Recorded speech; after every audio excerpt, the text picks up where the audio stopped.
Hello, my name's Philippa Waller. My name is Penelope Waller, and we are two of the directors at 4D Human Being. And welcome to the 4D Human Being podcast. What's it all about, Pen? It's all about your personal and professional relationships. It's about your communication skills, how you lead, how you work and build teams, how you are looking after yourself and your well-being, and how you are much more at choice. What do we mean by that? Well, sometimes we can get a little caught in patterns in life and we can all be a little bit on our automatic pilot. So 4D Human Being is all about helping us get back to choice and being a four-dimensional human being. And your fourth dimension, of course, is intention. So whether it's about your impact, your leadership style, your team dynamics, whether it's about your well-being, whether it's about your communication or your presentation skills, anything that involves human beings interacting with other human beings, 4D Human Being are here to help. we're going to take a deep dive and look at some tools, insights, theories that are going to help you go from a 3D human doing to a 4D human being so that you can happen to the world rather than the world simply happening to you. Hello, good afternoon. Good afternoon on a windy day. Windy but sunny. Yes, and I had my washing up for the first time this year, which is always something to celebrate. It's a small thing. It's a small thing, and there's been a lot of that as we've gone on a walk with the dogs. A lot of washing out today. A lot of windy washing. Oh, so exciting. So, thrilling our lives. So, we are talking about intentional energy. Or the intentional dimension. Yes, this is the last podcast in this particular series. Well, doubling down, it's actually the last podcast. Yes, and it's the last podcast in the current series where we've been talking about your energy in 4 dimensions. So really putting the 4D fizz into 2024 by really understanding how you can maximize your physical, emotional, mental and intentional energy. And that's what we're going to talk about today. What do we even mean by that? Yep. We're going to double down though. Woohoo, because this is also the podcast for the next campaign that we're going to talk about, which is 5 leadership lessons from a 10-day silent retreat. One of which is around intention. And lesson 4 is intention, that the absolute vital thing is that most of us are on autopilot. And for great leadership, one of the 5 lessons from a very interesting 10-day silent meditation retreat was the idea of intentionality, that we are not, it doesn't all start with our action or our verbal communication. It all starts with intention. So we're going to talk both about intentional energy today as part of this campaign, but we're also going to touch into a general sort of lesson and learning about leadership, intentionality. Yeah. And we'll dive into a lot more, but as I so often say to clients, and I had a wonderful one-to-one session with a client on Friday, we always have an intention. There's no getting away from it. Yes. It's just... whether it's conscious. Exactly. Yes. And helpful. Yes, exactly. And whether it's... yes, there's always an intention. This is slightly jumping ahead into the silent retreat, which was around Vipassana meditation. So from Buddhism, that the 2 fundamental things in the universe are vibration and compulsion, which we would call energy plus intention. Yeah. And yes, there is a compulsion, if you like, to act, to do something. It's just that for most of us, that is just an unconscious compulsion. Yes, exactly. And the developmental piece, which is why it's so important for leadership and why it's so important in terms of your longer term energy, I would say, because the shorter term energy is easier to do things how you've always done them. Yeah. But longer term, you're going to save yourself a lot of wasted stress if you can fire up that intentional energy so that compulsion, if you like, isn't just an automatic pilot, isn't just repeating the same patterns that you've learned, inherited and been conditioned into, but is actually choiceful. And if we think about that from a place of leadership, completely different game in terms of your reactivity versus intention. And also, of course, it is what we would call the evolution of consciousness, that we can stop at, well, this is what my body and mind seem to want to do or are used to doing, and we could stop there. But the evolution of the human being and of you as an individual and your life and your time here and your leadership is to bring those patterns into consciousness and make a choice. And that is like the core of what we do. Everything of what we do. Everything of what we do. And yes, this podcast around intentionality, intentional energy is all part of the impact you create, your leadership, living more intentionally.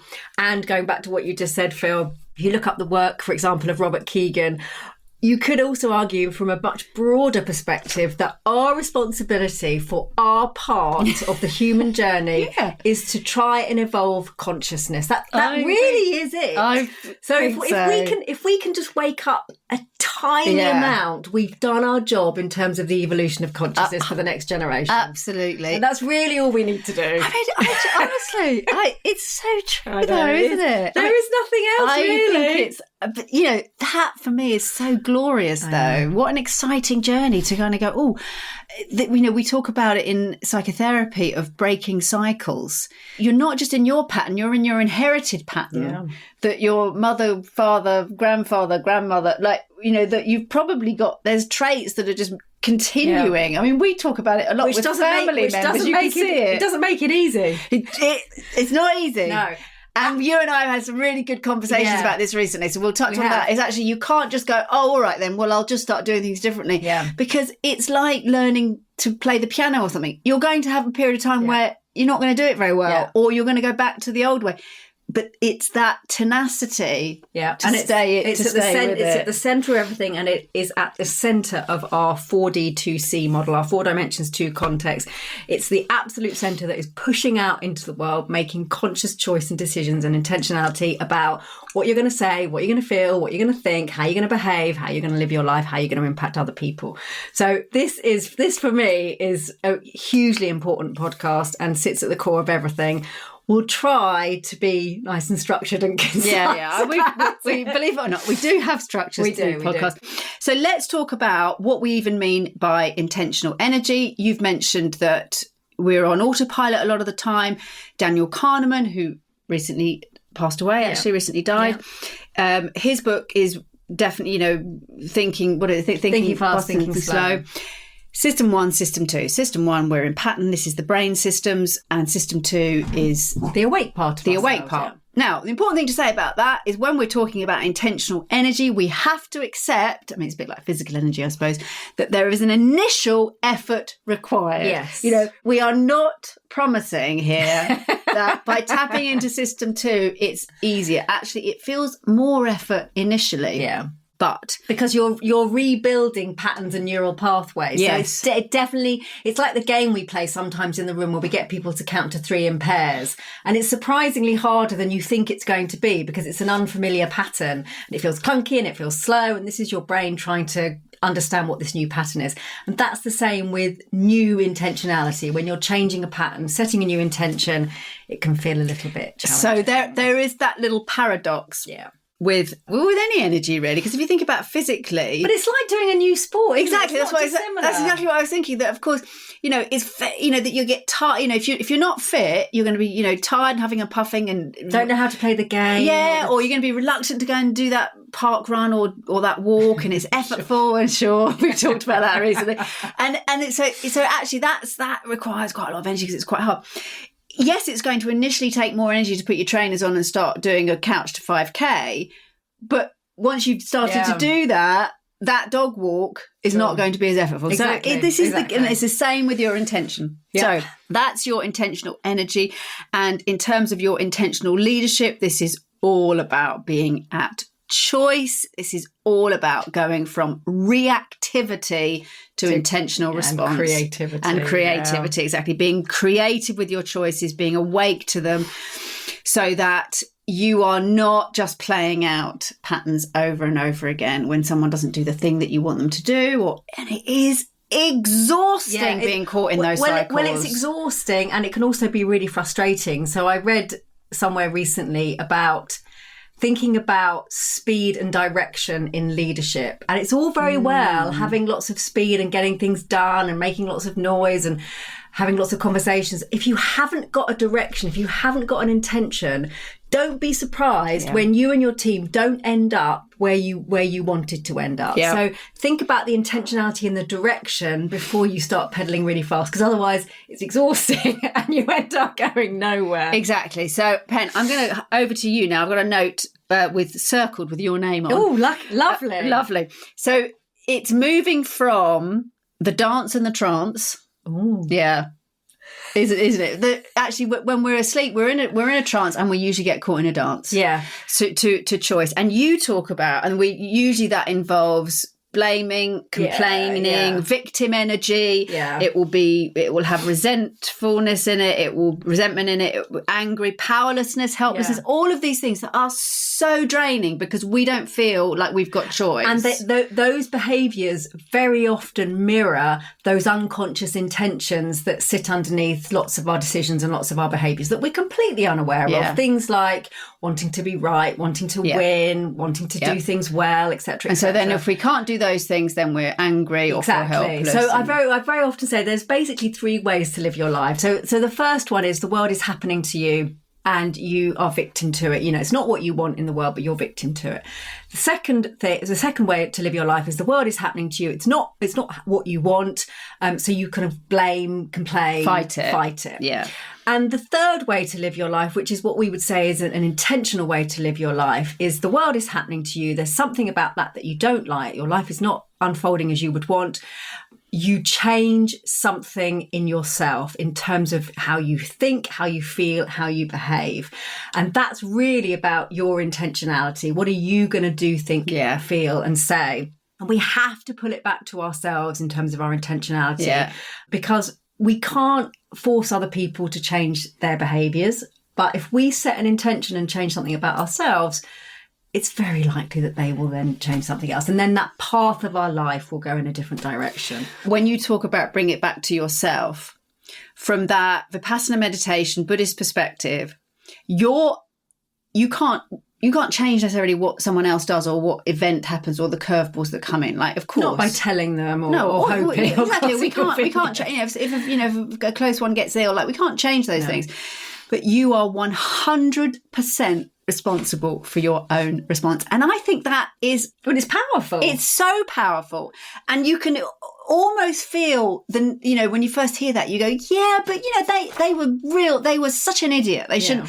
And all of that is still in your control. That all of that response, I wouldn't feel like this if they hadn't. Yeah. So that bit is one of the bits that really, really put the intentional power back in your hands. Of actually, you are responsible for your response. And the second one is something that in Vipassana they call your sankharas. And your sankharas is what we were talking about earlier, which is a combination of your mental conditioning and your reactivity, your reaction. So your sankharas are what's been kind of dug into your brain, if you like, and some grooves are deeper than others.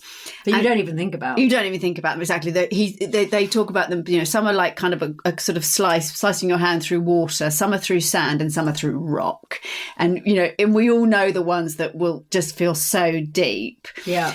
But the more that we observe and the more we stay aware and awake and the more intentional we become, those what they call sankharas, which we would talk about neural pathways, will gradually dissipate. And the ones that aren't useful. Exactly, the ones that you stop doing all the time. Yeah. So it's so similar. The philosophies of 4D. But Buddhism was sort of at the root, really, wasn't it, of the 4D philosophy? Yeah, so So we're also trying to release and shift those sankharas, those old patterns that are deeply sort of, And this is about observation, not judgment. Yes. So that's really going to help us in the path to intentionality is go, oh, interesting. I did that again, or I reacted like that again. That's okay. Maybe next time. And it's all right. 1 out of 10 to start with. If you can change, great. 2 out of 10 next time. And that's another thing about it that doesn't necessarily make it easy, but boy, is it worth it. In that, it's the first thing is it's sometimes quite hard to pull it back to ourselves and observe the self rather than pointing the finger at somebody else. So that's already a hard thing to do. If we then manage to do that and go, oh, I've noticed that I do this, or I can get this. a bit hot-tempered when somebody doesn't do something perfectly, or then it's very hard not to judge ourselves and criticize ourselves. So we've got these steps that we need to go through to just be in a real place of observing and intentionality. Yeah. And it takes practice. It takes a lot of practice. Absolutely. And there is a beautiful, beautiful lesson that's to add to this, that responsibility is not the same thing as guilt or self-criticism. That you can own it and go, okay, I can see that my nervous system got triggered, I got annoyed, I started moaning and bitching about a person, I can see that I did that.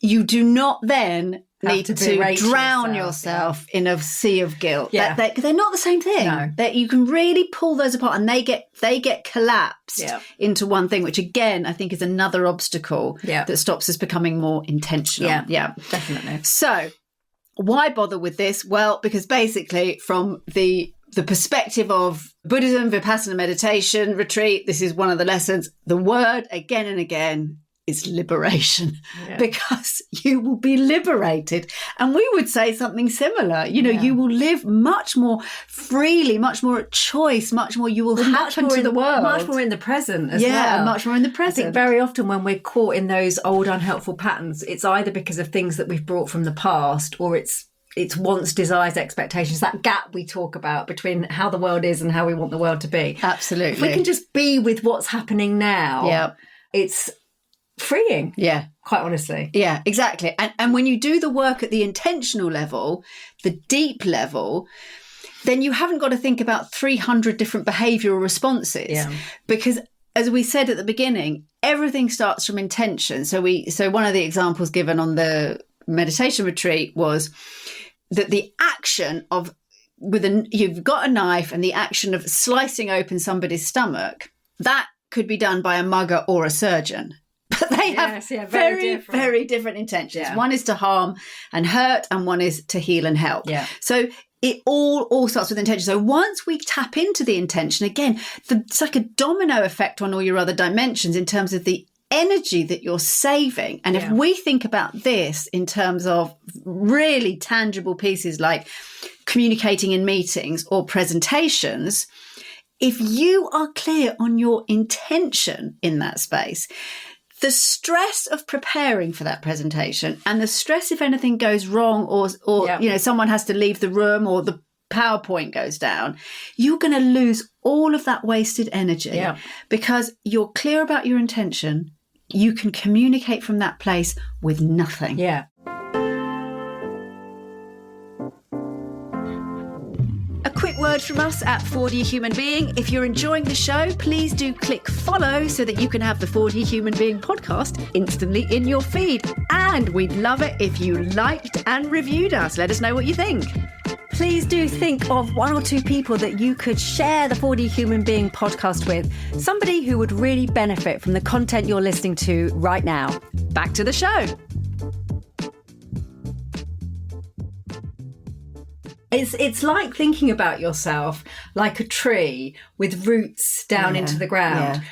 If you go into a meeting or a presentation with the probably unconscious intention that you want to be right, or you want to win the argument, it's very, very easy for somebody to knock you over from that position. Yeah.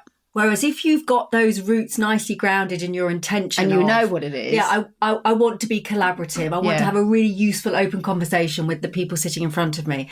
It's just so much harder to be sort of knocked off your perch, so to speak. Yeah. You're just rooted in something. Yeah. So I always think about it in terms of whilst it can feel harder because you can feel justified in your unconscious intention, it can feel harder to set this intention. But it's actually a much stronger position to operate from. So beautifully said. And we talk in therapy about It's the tree that can bend. It's got really strong roots, but it can sway and move and bend that survives the storm. Yeah. The brittle tree that has rotten roots is just going to fall over. Because it doesn't matter if I've said something wrong or I didn't win, because that's not my intention. My intention is to, let's have another conversation. And in fact, from that intention of collaboration, brilliant. Yeah, bring it on. Bring on the disagreement. Yeah. Let's have it all. Yeah. Let's open this up. Yeah, absolutely. So you are absolutely saving so much energy in terms of, that's one of our dogs scratching. You're saving so much energy in terms of stress and anxiety and defensiveness and all of those things. Yeah. And the other thing I would say as well, which I have said before on one of our podcasts, is to be really aware of the difference between your emotional intention and your core intention. Yes. So if I think about this in family systems, and we all have family systems, it's a really good example. Or friend family, or chosen families we might have. Yeah.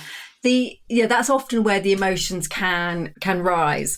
And we can really feel like when the emotions come up, maybe strong emotions, we can feel like, well, that's therefore my intention. This is what I'm feeling. This is what I need to say, and I'm justified. And I'm totally justified. And that's my. I'm angry. And that's my intention.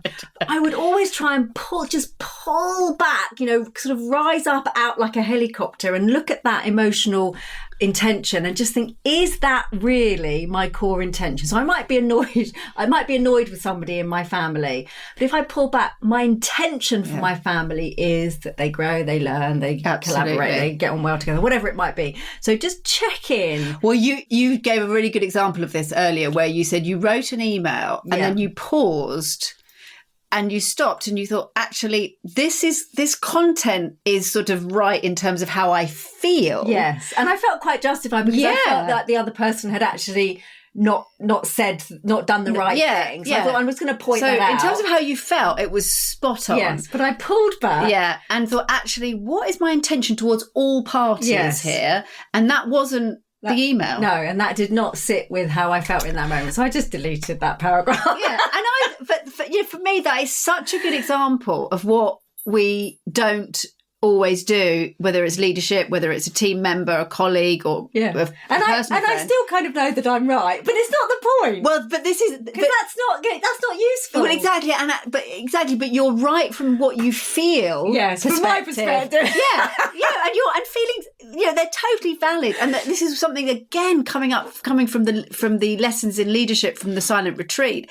That it's not about repression. No. It's not about I mustn't feel that. No. It's about going, okay, there are the feelings. Yeah, definitely feel like that. But what do I want for this wider what's system? My intention? Yeah. And exactly that. And so with the meditation, what you're doing is you're watching, observing the thoughts and the feelings, relaxed. Yeah. The whole point is equanimity. You're relaxed and what they call equanimous. You're just calm as you're watching them happen, knowing that they're coming up. Yeah. You can observe them, but they're not going to necessarily be the driver. No. Otherwise you just go, I'm just going to get in the car and go to McDonald's. I mean, or whatever, because the body's going, it's a bit uncomfortable. Yeah. So really, really important. It's not about suppressing feelings. No. It's about differentiating between who is at the keyboard when you're emailing. Exactly. Intentional. Exactly. And again, if we think about energy, it's sort of like being a grown-up, isn't it? It's sort of like being a grown-up. But actually, but again,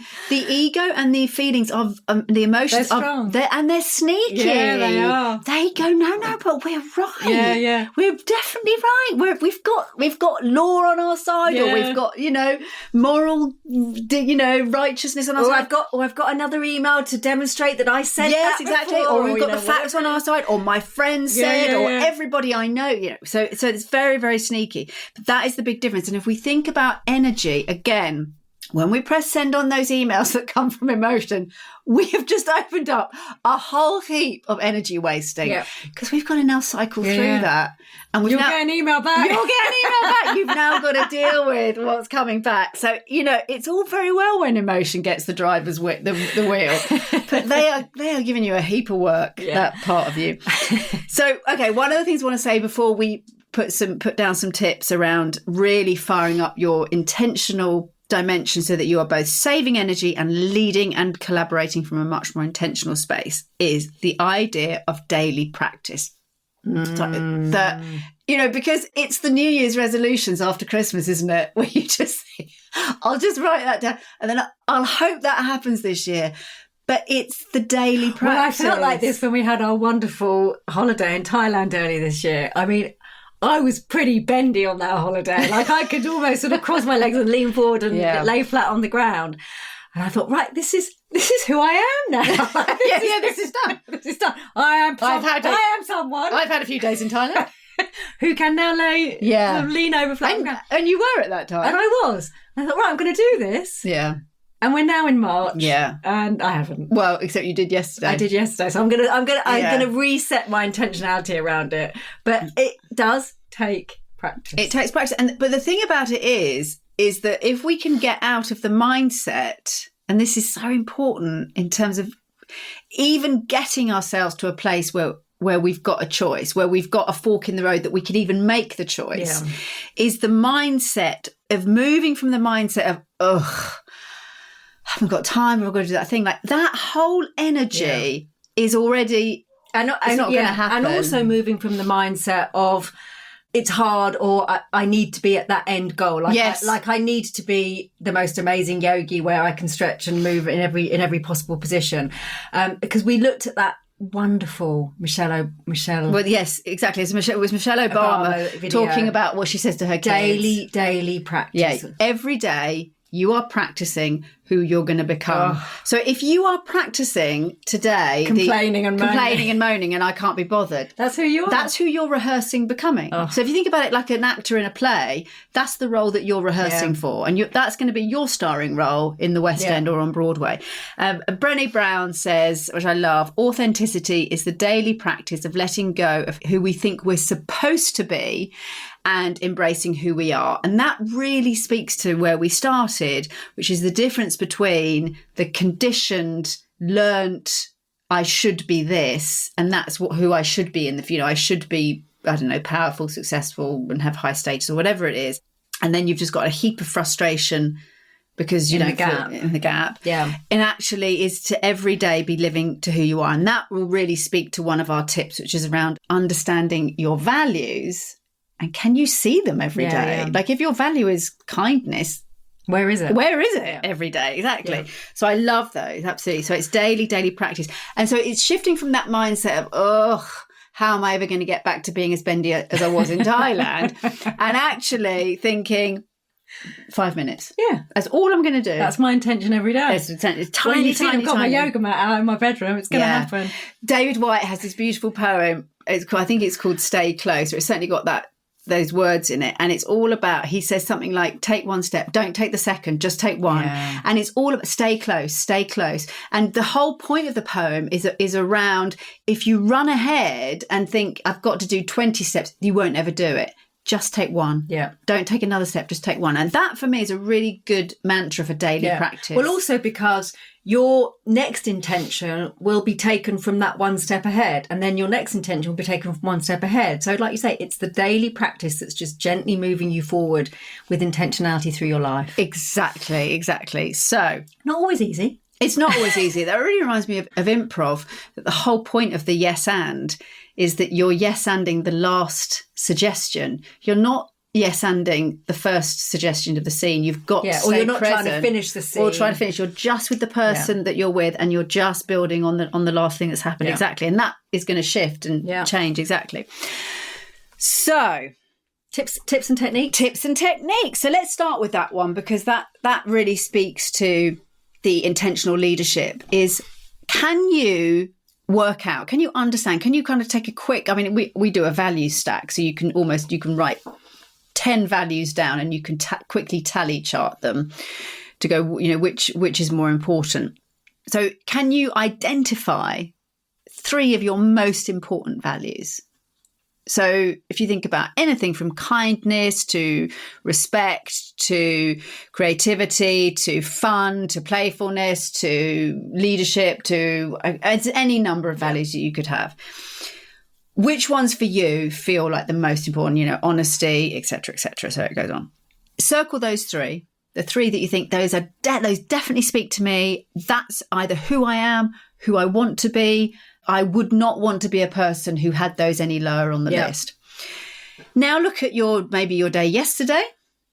Where did they show up? Did they show up? Now look at your day today or tomorrow. Where could they show up? Where could they show up? Yeah. Really, really simple. Can they show up in the lunch queue? Yeah. Can they show up, in the opening a door for people? Can they show up in the first 30 seconds of a meeting that doesn't have to go to an agenda or waste it talking about, is Bob here yet? Because it's always Bob. Because there are slithers in the day where you can just go, this is a great opportunity. Yeah. Nothing else is happening. Yeah. I'm gonna live my value. Yeah. Can you set an intention for the day? So Yes. in the morning, wake up in the morning. Put a word in your head or a phrase in your head. Yeah. Can you live to that for the day? So it might be, I'm going to connect with some people today. Absolutely. Or it might be, I'm going to take some time for myself today. Whatever it might be. Yeah. If we are awake to it, it's going to be much easier for us to get off of that hamster wheel of unconscious patterns. So I often say, do it when you're cleaning your teeth, because you're looking in the mirror in the morning. And very often, for me at least, that's when the day's activities are whirring through my head and I'm kind of planning my day. Take a moment, look at yourself in the mirror. What's my intention for today? It's so much more of an interesting, exciting and energising place to live than I've got to go through a list of tasks today. It is though, isn't it? Like if you think about it like a thread that's just going to run through everything. It doesn't matter if you're washing up. If you've decided that today is going to be full of joy, you'll find a way to sing over the washing up. Exactly. One of the things they said on the silent retreat, which I absolutely loved, is obviously when you leave, unless you're going to go into a long-term sort of monastery, then you're not going to be meditating for 13 hours a day. Do people do that after the retreat? You can go for longer. You can go back and do 30 days and 45 days. I have to say, I didn't look at it and go, oh my goodness, how horrific. I thought, nice. I mean, they cook for you and everything. It's very food. Anyway, but point being that actually, when you go back to your everyday life, you might do an hour's meditation in the morning or maybe in the evening. Your day-to-day tasks and habits are your meditation. Yeah. And that for me really ties in with intentionality, that it's when you're doing the washing up or when you're going to the coffee shop and standing in the queue, you're not on a meditation mat, but you're bringing intentionality to those moments. Yes. So it's setting that intention in the morning. That is a really good point though as well. Again, I've probably said this before, is choose some moments where there's not much else happening. Yeah. To set an intention, even if it's just for 2 minutes. So I often give the example of ordering a meal in a restaurant or being in a queue at a supermarket or going through security in airports. You've got a couple of minutes where you're probably not in conversation particularly. Set an intention. Yeah. And just see what changes versus just being lost in thinking about something else. Yeah. You never know what might happen. Exactly. Oh, it's just so much more of a meaningful. It's more interesting. Well, it's so much more interesting. Yeah. It's so much more interesting than getting your phone out and scrolling again. It's, because these are all patterns now. Yeah. Okay. Another way you can do it is 10 seconds between meetings is just to reset. So you might have set an intention for the day, but you've just spoken about in those moments, it might be just before you jump on a call. Put a word in your head. Have a Post-it note on your computer, set an intention so that you're not just going into tasks. When we think about intentional energy, that when you set an intention and you create a different relational field between you, it takes maybe 5 or 10, 15 seconds more in that moment. Yeah. But boy, are you going to save yourself time when you're in a negotiation or a conversation or a disagreement with that person because you've built the foundation. You've built the foundations. Yeah. It's just, we say it again and again. It's not that we do things like that deliberately. It's just that we are in those unconscious patterns. Yes. We have an unconscious intention of, I needed to talk to that guy about X, Y, Z, bang, and bang, off bang. we go. Yeah, exactly. And this is where your intentional energy can... Partly the reason we need to fire it up is because our mental energy will keep doing the same thing. It's like having a kind of coach. Our mental energy is wonderful because it does all its wonderful thinking, but it doesn't know how to change direction as well at a really deeper level. It's the intentional dimension that's going to do that. Another thing to think about, two more things. One is that think about connecting to a much, much deeper intention. So a good example is, can you do your next meeting or your next presentation not to get it right, not even to sell more of the product?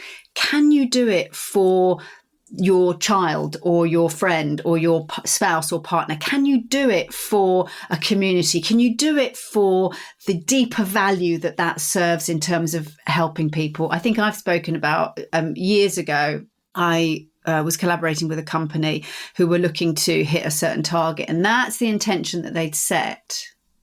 But they were actually a company that developed really important medical aids.